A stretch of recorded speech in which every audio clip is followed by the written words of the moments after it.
Hey, this is case one for the surgery and digestive system. Here there's no particular CPT guideline. I've just highlighted the specific CPT code. So the first part is that they removed a polyp, and then they also took biopsies. So there's two different things going on here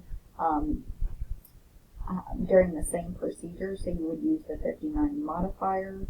And then going to case number two, I just wanted to point out, because the patient already was given local anesthesia, because they aborted and they were not able to finish the procedure, that's where the 53 modifier would come in.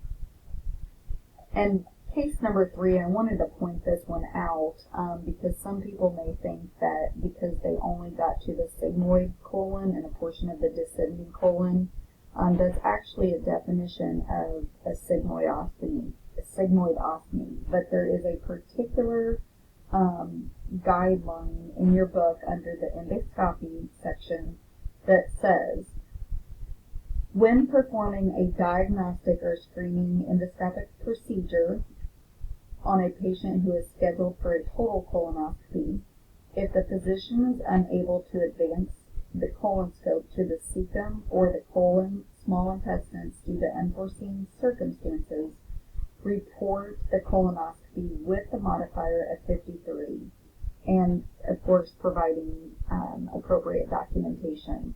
So in this instance, we would code the 45378, and then the 53 modifier would indicate that the procedure was not all the way carried out.